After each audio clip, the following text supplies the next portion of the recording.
Don't be stubborn. Listen. Dream beyond your circumstances. Yes. And dream big. I mean, what's the worst that can happen? I mean, exactly. You might make it. You might be able to Beyonce if you can invite me over. How you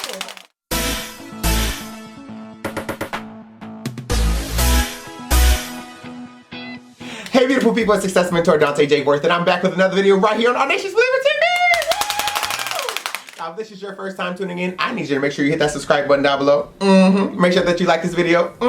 And make sure that you are commenting down below.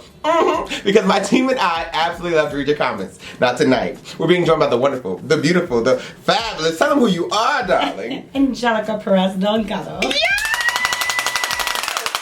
Yes, we invited the lovely lady on tonight to talk about creating accountability for diversity. But before we talk about that, we're going to ask you the question we ask every single guest.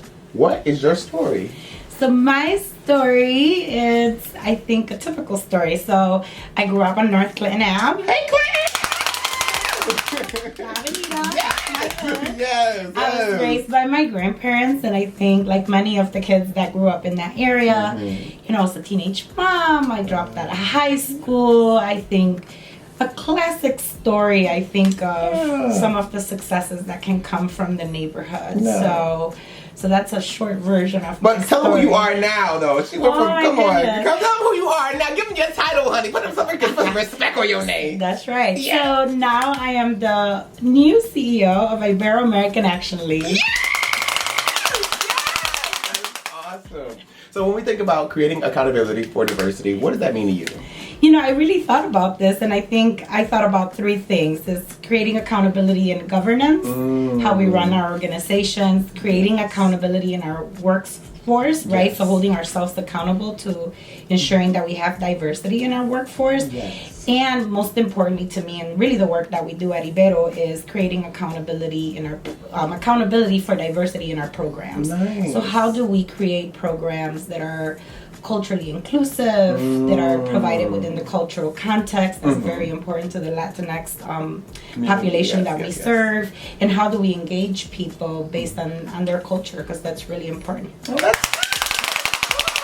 For someone out there who's watching and they may not be familiar with Ibero and things that you guys provide and the services that you provide, give me a brief overview of what you do. Ibero is a very diverse organization. So we are the largest Latino advocacy human service organization outside of New York City. Yes. We employ about 280 individuals. We have locations in Amsterdam, New York, Albany, Buffalo, and Waverly, New York. I don't even know where Waverly is. Listen, I don't even know either, girl. I'm not even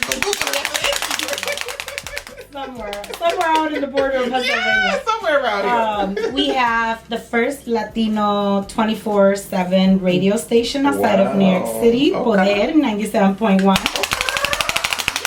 And we provide a series of just different types of human services, types of services like care coordination. We're in several of the schools. We have a big developmental disability division. We provide entrepreneur assistant programs, first home buyers, first home all ownership. All the things that you need in the community. When you are talking about diversity, a lot of times there's a feeling of being othered. Have you ever felt othered before? Yes, I feel othered all the time. Hey, why? You know, it's funny even thinking about this transition. Like, I feel like othered. You know, to me, I'm just that girl from Clinton. Listen, come on, Clinton. Yes. And, you know, so sometimes I find myself in all these different forums and, you know, I hear people talking about poverty and single moms and this and that. I'm like, what are you talking about? Right. Are you talking about me? All right. Are you talking about my story? Are you talking about my story? Yes.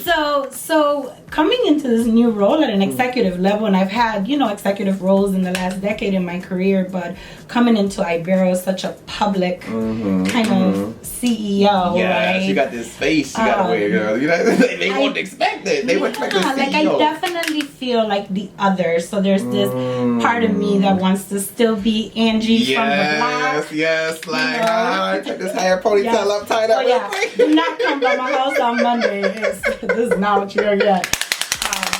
And if you catch me riding my motorcycle, I may look straight hood. Yes. But But so much of me just wants to stay true to that person, to remember my story, the story of my friends, the story of my families, and as I lead this organization, have that be my center and build programs that can change people's lives. So that's I think how I feel the other. I wanna be that change maker. Yes, that change agent for the creating accountability for that, and within our bureau, like what is some of the action steps that you have in place? Oh my gosh, I have so many things in place. So a living wage. Yes. A living wage, 90% of the people that work at iBureau are minorities. About 75% of those are Latinos. And I think, I often feel like I'm talking out of both sides of my mouth. And, half of my workforce does not earn a living wage. So, I'm working really hard at putting a strategy together, ensuring that when people come to work, it's an opportunity to buy a home, to advance their life. I think, I'm a strong believer that my main focus needs to be on my staff. And as long as I put my staff first, they will always put the community first. That's very much true. So that's my mission, is to make sure that my workforce is able, that they don't have to work 2-3 jobs, that they feel like every day they're living out their purpose, that they're advancing, that they have opportunities for development. And I think when we have minorities in leadership roles, it is so critical for us to do that for others. I mean, I've always been the one Latina in every room, so being at iBureau is sometimes overwhelming because I'm like, I am with my people. Like, I have this opportunity to really not just impact the community, but impact all 280 lives. Exactly, plus the legacy that you're leaving afterwards. So I'm really excited about that. Person who's watching, they see your story and they said she went from Clinton on Clinton, now she is CEO. What advice do you have for them? I say listen. I think, I was a stubborn kid and I didn't always listen, but listen to those who are persistently in your life trying to guide you. I had some people, back then I'm like, what the heck? Right. You need to back off. You don't know me. You don't know me. Right. You don't know my struggle. Right. And I'm glad that those people were persistent and that they kind of put those seeds and always told me, like, you can be so much more than your circumstances. And most importantly, ask for help. Never be too proud. I think so much of us is just being prideful and just allowing other people to open up those doors for you and to help you make it happen. I mean, my story is not just my story, it's the story of my best friend, it's the story of my family, it's the story of every person who has defined my life that helped me get to this place. So don't be stubborn, listen, dream beyond your circumstances, and dream big. I mean, what's the worst that can happen? I mean, exactly. You might make it. You might be able to be out there if you can invite me over. Are you ready for rapid fire questions? Oh gosh. Yes, you are! Favorite book? Favorite book? Bridges of Madison County. Ooh, I didn't read that one. I didn't even know it was by, but I love the movies. I read the book. Nice, I think it's such a true, it's about an affair, which my husband now probably won't know. I'm not going to ask him on that one. But it's about true love. It's about making difficult choices in life for your family and what that means. So I really love that book. Oh, that's good. Favorite movie? My favorite movie would be The Notebook. The Notebook. I'm a crier. I'm a crybaby too. Like that movie and oh my God, Collateral Beauty just. Yeah. I intentionally look for things to cry. I know.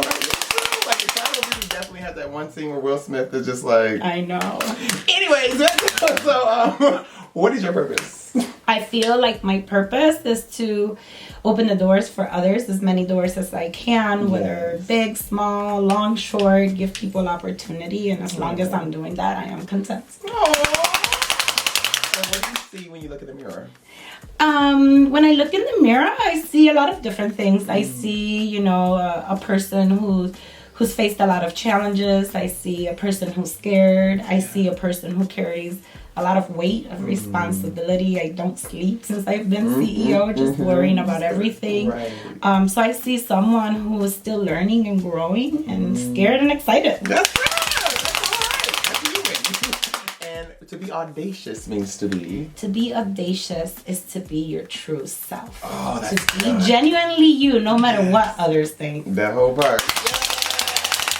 So tell the people how they can find you online, how they can support IBL financially, how they need the coin. Yeah, we need some cash so we can provide a living wage. Yes. So, I'm not too big on social media, so you can find me on LinkedIn under Angelica Perez-Delgado. You can also go to our website, is IAAL.org.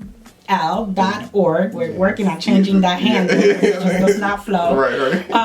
And even if you Google Ibero, it comes right up and you can learn about our organization and any of our locations. We're mainly on Clifford Ave. Yes, and make sure you hit that donate button.